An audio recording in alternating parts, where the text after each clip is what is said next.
할렐루야. 오늘도 굿 TV에 함께 하시는 여러분들을 예수님의 이름으로 사랑하고 축복합니다. 우린 지금 계속 가나안의 영성에 관해서 하나님의 말씀을 통해서 은혜를 나누고 있죠. 하나님은 이스라엘 백성을 죄의 땅인 애굽 땅에서 구원하셨습니다. 그리고 광야 교회로 들어오게 하셨죠. 그리고 광야 교회로 들어와서 우리가 주신 선물이 있었으니 하나님의 말씀이라는 선물을 주셨습니다. 그래서 사도행전 7장 38절에 살아있는 말씀이라는 그런 귀한 단어를 통해서 십계명이 우리에게 살아있는 하나님의 말씀으로서 선물로 주셨음을 말씀하고 있습니다. 그럼 하나님의 말씀을 왜 선물로 주셨을까요? 그 말씀을 잘 보고 듣고 배우고 이루어드리는 일꾼이 되게 하기 위함이죠. 그래서 사도 바울은 목회 서신을 통해서 말할 때 디모데 전서 4장 6절 말씀에 선한 일꾼이 되어라. 이 선한 일꾼은 일을 잘하는 일꾼이 아니라 하나님의 말씀으로 잘 양육받는 자를 말하면서 선한 일꾼, 좋은 일꾼이 되라고 말씀합니다. 그리고 선한 일꾼, 좋은 일꾼이 되었으면 이제 한 단계 더 자라서 디모데후서 2장 15절의 말씀에 부끄러울 것이 없는 일꾼이 되어야 되니 그 부끄러울 것이 없는 일꾼은 하나님의 말씀을 분별할 줄 아는 자입니다. 그래서 하나님께 온전히 드려지는 삶이 되어야 되니 바로 말씀을 분별할 수 없는 부끄러울 것이 없는 일꾼이 되어야 되고, 그 다음 게 세 번째로 이게 교회의 일꾼이 되어야 합니다. 그래서 사도 바울은 말하기를 골로새서 1장 25절의 말씀에 교회의 일꾼은 누구냐? 하나님의 말씀을 이루어드리는 자다라고 표현하면서 선한 일꾼을 통해서 말씀을 양육받았으면 부끄러울 것이 없는 일꾼으로서 말씀을 분별하여서 이단에게 빠지지 아니하고 그 말씀이 진리임을 확실히 안다 한다면 이제 교회 일꾼이 되어져서 그 말씀을 이루어드리는 일꾼이 되어야 한다는 사실이죠. 지금도 똑같이 우리에게 그 말씀을 주시죠. 이제 우리도 드디어 교회 일꾼이 돼서 하나님 말씀에 순종하여 이스라엘 백성들을 요단강을 건너야 합니다. 요단강을 건너 가나안 땅에 이르러야만 하죠. 그러나 가나안 땅에 이르렀다로 다 끝남이 아니라 또 명령을 주시니 신명기 20장 17절의 말씀에 가나안의 7 족속을 진멸하라, 이것이 명령이라고 말하며 명령대로 가나안의 7 족속을 진멸해야 될 필요성에 대한 부분을 성경에 분명히 말씀하고 있다는 사실입니다. 그런데 대단히 안타깝게도 지난주 좀 말씀을 나눴지만 이사야 1장 찾습니다. 사사기 1장 27절의 말씀에 보니까 쫓아내지 못했다라고도 표현해요. 쫓아내지 못했다는 것은 내가 능력이 없어 쫓아내지 못한 것이니 능력을 키우면 돼요. 그러나 쫓아내지 못했어도 영적으로 마이너스 요인이 되니 내게 어떤 영향력이 임하냐? 그들이 결심하고, 가나안 족속들이 결심하고 그 땅에 거했다라고 표현해요. 즉 내 안, 이제 몸과 마음이 이제 가나안의 영성을 통해서 가나안의 7 족속을 쫓아내야 되는데 내가 영권이 약하고 능력이 약해서 쫓아내지 않을 때 그들은 내 안에서 결심하고 자리를 잡고 있다는 거죠. 그래서 이미 약 한 달 정도에, 한 달여 전도에 이미 말씀을 좀 나눴지만 귀신이 우리에게 정착하는 과정을 보니 가장 먼저는 죄라는 합법적인 통로로 들어왔던 바로 우리들이 있을 때 바로 들어온다라고 하는 에이셀 코마이 들어왔다라고 그래요. 들어왔을 때 쫓아내지 않으니까 어느 순간 내 안에 정착합니다. N이라고 하는 상태로 정착해요. 그때도 쫓아내지 않았더니 어떤 역사가 되냐? 에코라는 상태가 돼서 우리를 사로잡는 상태까지 계속 어둠의 우리에서 자라가고 있었던 거예요. 이와 같이 쫓아낼 때 쫓아내지만 그들이 결심하고 내 안에 자리 잡는 것처럼 에이셀 코마니의 상태에서 N의 상태로, N의 상태에서 에코의 상태까지 이루고 있다는 거죠. 근데 더 큰 문제는 사사기 1장 28절의 말씀을 보니 강성한 후에도 쫓아내지 않았다는 게 더 큰 문제였습니다. 쫓아내지 않은 것은 의도성을 가지고 있어요. 이미 강성했다, 우리에게 적용시키면 성령 충만하고 있다. 그럼에도 불구하고 쫓아내지 않았다. 그랬더니 어떤 결과가 있냐? 가나안의 7 족속이 우리 안에서 일을 하고 있더라라고 말한다는 거죠. 이게 대단히 충격이에요. 그래서 예수님도 똑같은 말씀하셨습니다. 요한일서 3장 8절 말씀을 통해서 죄를 짓는 자는 마귀에게 속하나니 라고 말하면서 마귀는 지금도 끊임없이 우리들에게 죄 짓게 하는 일을 계속 하고 있다는 거예요. 어느 상태에서? 성령이 충만한 상태에서도 계속 죄를 짓게 하여 자기에 속하게 하고 있다는 사실이 우리에게 대단히 영적인 큰 충격을 주고 있습니다. 그래서 가나안 7속을 쫓아내야 되는데 쫓아내지 못했고 쫓아내지 않을 때 내 안에 자리 잡고 있고 마지막 드러났으니 이것이 바로 다이모니 조마이라고 하죠. 귀신이 들려서 드러난 상태입니다. 우리 안에 일하고 있는 상태를 말하고 있는 거죠. 자, 그런데 오늘 좀 더 생각해 볼 것은 이렇게 쫓아내지 못했고 쫓아내지 않았을 때 더 큰 문제가 발생했습니다. 어떤 문제가 발생했느냐? 대표적으로 사사기 2장 21절의 말씀을 통해서 보면 상상을 쓴 큰일이 벌어졌으니 그들이 우리가 그들을 쫓아내지 않을 때 하나님이 쫓아내지 않았다는 거예요. 자, 여호수아가 죽음으로 말하면 쫓아내지 못했어요. 그렇죠? 쫓아내지 않은 것이 아니라 쫓아내지 못하고 있는 상황인데 하나님이 쫓아내지 않았다라고 표현해요. 자, 이 단어가 갖는, 이 구절이 갖는 의미가 무엇일까요? 즉 우리가 싸울 때 하나님이 싸워주신다는 거예요. 내가 싸우지 않으면 주님도 싸우지 않는다는 겁니다. 하나님 말씀에 순종해서 싸울 때 주님이 나를 싸우지 않아도 중요한 영적 원리를 알려주고 있다는 겁니다.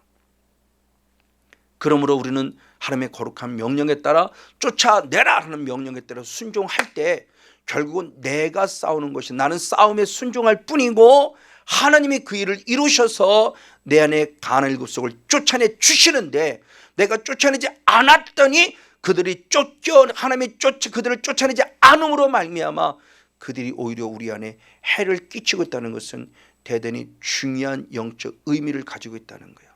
이 말씀을 한 번 더 설명했으니 이 세대들에게 설명할 때 신명기 7장 22절 말씀이 아주 중요한 말씀하셨습니다. 신명기 7장 22절의 말씀에 뭐라고 표현되어 있는가? 내 하나님 여호와께서 이 모든 민족들을 점점 쫓아내 주시겠다 그럽니다. 그런데 너는 급히 멸하지 말라고 그래요. 하나님이 쫓아내 주시는데 우리 보고 말할 때는 급히 멸하지 말라. 이게 무엇일까요? 분명히 내가 하긴 하여, 근데 하나님이 이미 해주시는 겁니다. 그래 너는 절대 조급하지 말고 조금씩 천천히 가나안의 7 족속 내 안에 악한 영을 쫓아내라고 설명하고 있습니다. 맞습니다. 나는 쫓아냅니다. 근데 나는 급히 멸하지 말라는 말씀에 순종하여 쫓아낼 뿐이에요. 그러면 하나님이 이를 행하신다라고 하는 것을, 그 어둠을 결국 쫓아내 주신다는 사실에게 분명히 알려주고 있죠. 그럼 우리가 할 것은 뭐냐? 쫓아내라는 명령에 순종할 따름이에요. 내가 능력에서 쫓아낸 것이 아니라는 겁니다. 맞습니다. 그래서 주님은 이어서 사사기 2장 22절의 말씀에 바로 하나님의 이 명령을 따라 우리가 순종하는지 순종하지 않는지를 시험하신다고 그랬어요. 그러니까 우리는 주님의 늘 명령에 따라 순종자가 되어야 되는데, 순종해서 쫓아내면 주님이 쫓아내 주시는데 순종하지는 쫓아내지 아니하면 주님이 쫓아내지 않겠다라고 말한다는 것은 대단히 중요한 영적 원리를 가지고 있죠. 그것이 드디어 우리 안에 남았을 때 우리의 삶의 올무가 돼서 우리를 해를 끼치는 거예요. 그래서 여호수아가 잘 말씀했으니 여호수아서 23장 13절의 말씀에 정령이 알라, 확실히 알라는 겁니다. 그래서 여호와께서 이 민족들을 너희 목전에서 다시는 쫓아내지 아니할 것이라고 말하는 순간 그들이 남아서 우리에게 올무가 되고 우리의 덫이 되고 옆구리에 채찍이 되고 눈에 가시가 된다고 말해요. 그것이 다이모니 조마이로서 드러나서 우리 해를 끼치는 영향력에 대한 부분을 말하죠. 쫓아내지 않았어요. 쫓아내지 못했어요. 그때는 하나님이 일하지 않음으로 말미암아 남아있는 가나안 7 족속이 우리에게 해를 끼친다는 것이 어떤 것을 우리에게 주는 메시지가 있을까요? 너무너무 중요한 영적인 메시지를 줍니다. 근데 또 다른 부분 속에서 쫓아내지면 어떤 결과가 있냐. 그 쫓아내는 일이 분명히 내게 맡겨졌는데 쫓아내지 않았더니 사사기 2장 23절의 말씀에 다시는 그걸 여호수아의 손에 붙이지 않겠다 그래요. 내가 쫓아내지 않았더니 주님께서 다시는 나에게 그 일을 맡기지 않겠다. 이 말을 달리 말하면 누군가에게 이 일이 또 전이 된다는 거죠. 즉 하나님의 일, 가나안의 7세기에 쫓겨나는 일은 멈출 수 없어요. 멈출 수 없는데 이 사람, 예를 들어 이 성건용 목사를 통해서 그 일을 하기를 원하셨는데 내가 순종하지 않으면 결국 누군가에게 전이 됩니다. 그래서 계시록 2장 5절의 말씀에도 주님 말씀에 순종 안 했을 때 촛대를 옮기신다는 것처럼 하나님의 거룩한 촛대가 누군가에게 옮겨져. 왜? 순종하는 자에게. 왜? 하나님의 일은 멈출 수 없기 때문에. 하나님의 일은 계속 진행이 돼야만 되기 때문에. 그럼 여호수아가 해야 할 일을 여호수아가 감당하지 못했을 때 누구에게 전이 되느냐? 사사기 2장을 이어서 사사기 3장의 말씀에 보니 사사기 3장 2절의 말씀에 아직도 이스라엘 자손의 세대 중에서 아직도 전쟁을 알지 못하는 자, 즉 그 여호수아의 후손들, 제2세대들, 그 후손들 속에서 영적인 전쟁을 알지 못하는 자에게 이 일이 맡겨지는데, 왜? 영적 전쟁이 무엇인가를 알게 하시기 위해서, 가르치기 위해서 바로 이 후손들에게 이 일이 맡겨진다는 의미는 이렇게 대단히 중요한 영적 의미를 가져다 주고 있습니다. 맞습니다. 바로 이 모습입니다. 그렇다면 그 후손들 역시도 마찬가지예요. 역시 사사기 3장 4절의 말씀에 보면 후손들에게도 아직 영적 전쟁의 의미를 모르지만 하나님이 가르치기를 원할 때 그것을 깨달아 역시 그 말씀대로 순종하는지 순종하지 아니하는지 또한 남아있는 그 이 가나안 7족속이 우리에게 시험거리가 된다고 표현해요. 이 말씀을 달리 말하면 우리는 반드시 쫓아내서 시험을 받고 올무하고 가시의 아픔을 당하는 자가 아니라 우리 길이 열려지는 승리자가 될 필요성에 대한 부분을 가르쳐 주고 있다는 사실이죠. 맞아요. 내가 해야 할 일을 하지 못하면 내 후손들에게 이 아픔이 가요. 여호수아가 해야 할 일을 하지 못하게 후손들이 아픔을 가는 것처럼 우리들 모습도 지금도 똑같다는 겁니다. 저희 어머니 역시도 누구보다 정말 기도하는 참 한나 같은 좋은 믿음의 어머니였어요. 늘 간구하고 눈물로 기도하는 거룩한 믿음의 어머니였지만 영적 싸움의 원리를 알지 못하고 늘 간구만 하다 돌아가셨어요. 그럴 때 이 아들이, 이 성건용 목사가 그 아픔을 겪었고 그 아픔을 겪는 가운데 저는 이제 영적 싸움의 원리를 알게 됐던 거죠. 맞아요.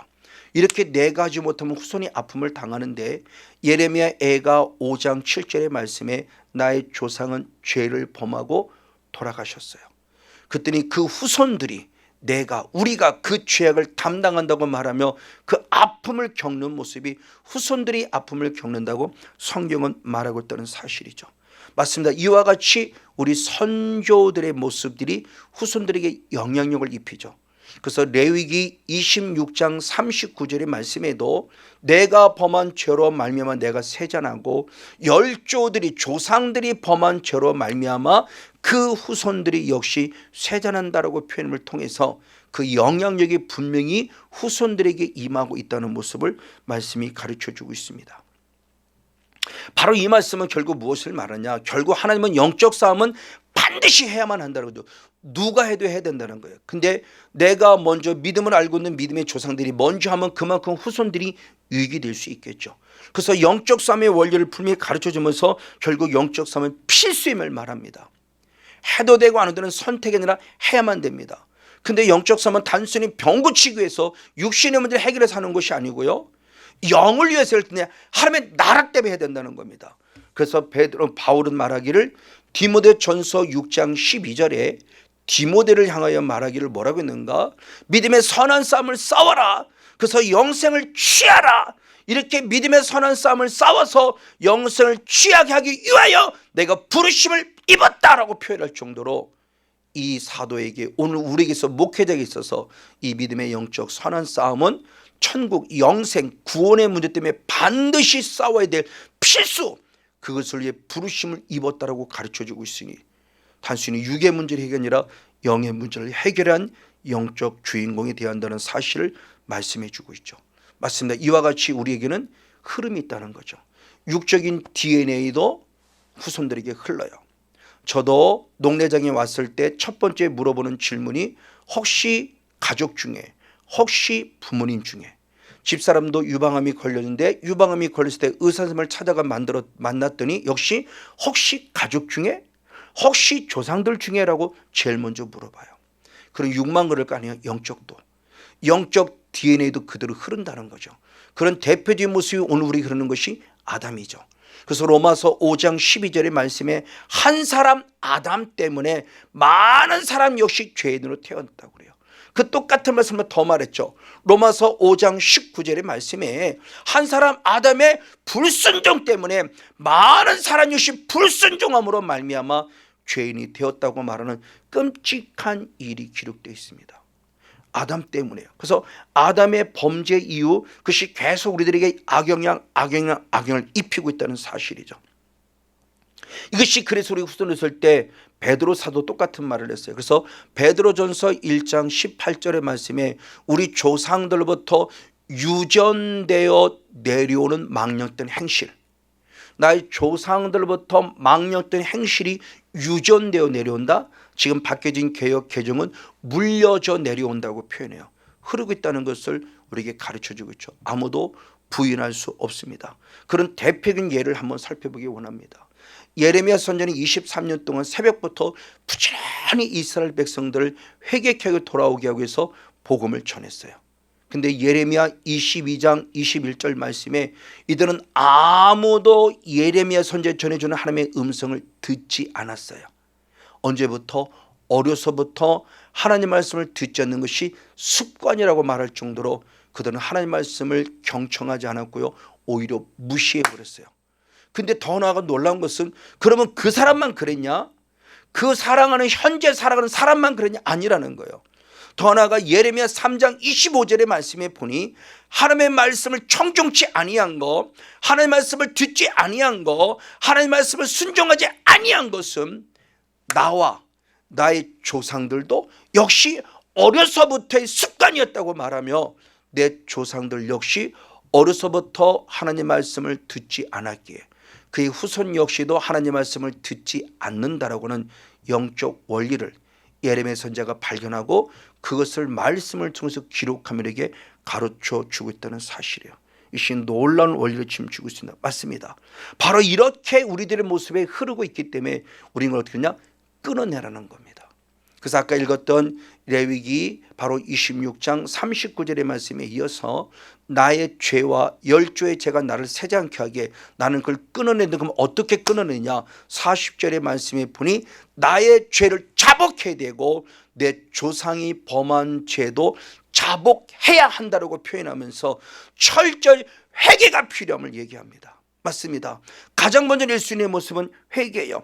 이 회개를 한다는 것은 결국 무엇을 말하느냐?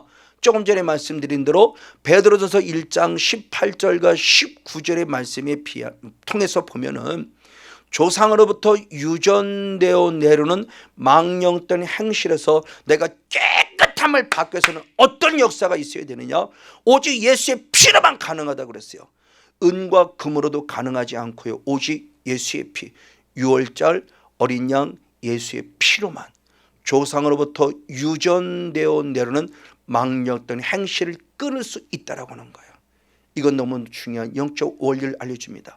이 원리를 잘 적용한 자가 바로 바벨론에 70년 동안 포로 생활하다가 하나님의 은혜 가운데 돌아온 자들의 모습을 통해서 볼 수 있습니다. 제3차에 걸쳐서 포로가 된 그들을 70년 포로 생활 이후에 3차에 걸쳐서 해방하죠. 그래서 제1차 때 수르바벨을 통해서 1차 해방될 때 그들은 예루살렘에 돌아와서 가장 먼저는 예루살렘 성전을 복원합니다. 그래서 하나님을 온전히 예배하는 모습으로 서가요. 그런데 이렇게 성전을 짓고 예배를 잘 드리며 하나님께 영광 돌리는 것 같은데 또 시간의 지남에 따라 어떤 일들이 벌어지느냐? 그들의 삶의 영역 속에서 여전히 바벨론의 70년 때 살았던 그 더럽고 추한 영성의 삶을 살아가고 있었던 거예요. 그래서 제2차 에스라를 통해서 2차 해방이 되어 예루살렘으로 돌아왔을 때 하나님은 예루살렘을 통해서 에스라를 통해서 해야 할 일이 있었던 거죠. 그래서 에스라 10장 11절 말씀에 가장 먼저는 철저히 무엇하라? 회개하라고 말하며 하나님 앞에서 조상부터 섬겨둔 주님 앞에서 철저히 회개하고 자복할 뿐만 아니라 회개만 끝나지 않습니다. 그 뜻대로 행하라고 그랬어요. 하나님이 원하시는 뜻대로 행하여 이 땅 족속과 이방인을 끊어버리라. 즉 바벨론의 포로가 됐던 더럽고 추한 죄성의 근거들을 확실히 끊어버리라는 거예요. 아멘. 이것이 하나님의 뜻이라고 가르쳤어요. 그를 통해서 새로운 종교 개혁을 일으키며 우리가 새로워지를 원했던 모습을 봅니다. 회개해야 돼요. 그리고 회개하지만 아직도 내게 남아있는 옛사람의 흔적, 그걸 끊어내야만 한다는 겁니다. 그래서 사도 바울도 에베소 4장 22절로 23절까지 쭉 말씀했을 때 아직도 유혹의 욕심을 따라 죄를 짓고 있는 옛사람을 벗어버리라 라고 말하며 예수를 믿음에도 불구하고 아직도 내 의도와 의지와 상관없이 흐르고 있었던 그 가나안의 7족 속의 영성, 바로 이와 같이 바벨론의 영성에 남아있는 흔적들을 끊어내야 한다라고 성경이 가르쳐주고 있어요. 이게 바로 눈에 보이지 않는 영적 싸움인 것입니다. 이렇게 에스라를 통해 주님이 일했지만 또 여전히 우리는 옛사람의 모습에 머물러 있었던 거예요. 그래서 다시 3차 느헤미야를 통해서 3차 해방되었고 3차 해방되었을 때 새로운 종교 개혁을 일으키죠. 그때 하나님께서 느헤미야를 통해서 가장 먼저 하신 일이 뭐냐? 역시 느헤미야 9장 2절의 말씀을 통해서 보면은 철저히 주님 앞에 내가 범한 죄를 회개했고 열조가 범한 죄를 회개했어요. 즉 열조가 범한 죄를 회개했다고 하는 것은 우상 숭배의 죄며 나 역시도 그 영성의 흐름을 통해 오늘도 바벨론의 영성을 이어받아서 우상 숭배를 멀리 떠나 있었던 거죠. 그것을 철저히 회개하고 우상을 숭배하는 근원인 바로 이방 사람을 끊어라, 이방인을 끊으라고 말하며 죄의 근원을 끊어내야 할 것을 말해요. 근데 내 힘으로는 끊어낼 수 없습니다. 오직 성령의 힘으로만 끊어낼 수 있는 겁니다. 이게 바로 눈에 보이는 실제적인 영적 싸움이에요. 그래서 예수님도 이 땅에 오셔서 가장 먼저 보여준 것이 첫 사역이죠. 아직 제자도 아무도 삼지 않고 오직 공생애의 첫 사역부터 바로 마태복음 4장 10절과 11절의 말씀에 보니 바로 마귀야 물러가라, 사탄아 물러가라고 말하며 사탄과 싸움을 시작해서 죄의 근원을 끊어내는 사역을 제1순위로 하셨던 모습을 보아요. 이것을 통해서는 예수님이 이 땅에 오신 목적을 알게 되는 거죠. 그래서 요한일서 3장 8절 바로 하반절을 통해서 하나님의 아들이 나타난 것은 마귀의 일을 멸하려 함이라. 그래서 마귀가 하는 죄의 일을 멸하고 마귀의 존재를 멸하는데 시작만이 아니야, 마지막까지도. 그래서 히브리서 2장 14절에도 우리와 똑같은 육체를 입고 십자가에 죽으신 것은, 사망을 당한 것은 사망의 세력을 가진 자 마귀를 멸하심이라고 말하며 철저히 마귀를 멸하는 일을 우리에게 먼저 보여주셨어요. 그리고 2장 17절에 들어가서 다시 한번 십자가에 죽으신 이 사건을 통해서 우리의 죄를 구속했다, 대속했다고 말하며 십자가의 은혜의 길을 우리에게 분명히 제시해 주죠. 이 땅에 오신 목적이 무엇인가를 보여주셨어요. 맞습니다. 그래서 우리는 이방 여인, 죄의 흔적인 이방 여인의 근거를 끊어내야 돼요. 언제? 성령으로. 그럼 언제 성령 받습니까? 회개할 때입니다. 그래서 사도행전 2장 38절에 회개하라, 그리하면 죄사함을 얻을 것이고 성령을 선물로 받으리라. 아멘.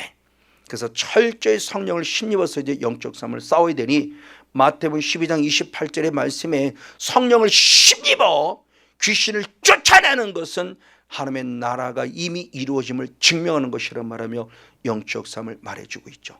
그래서 우리 안에 있는 영적 찌꺼기들을 온전히 제거함으로 말미암아, 나쁜 영성을 철저히 제거함으로 말미암아 우리는 이제 좋은 영성을 가진 자가 돼야 돼요.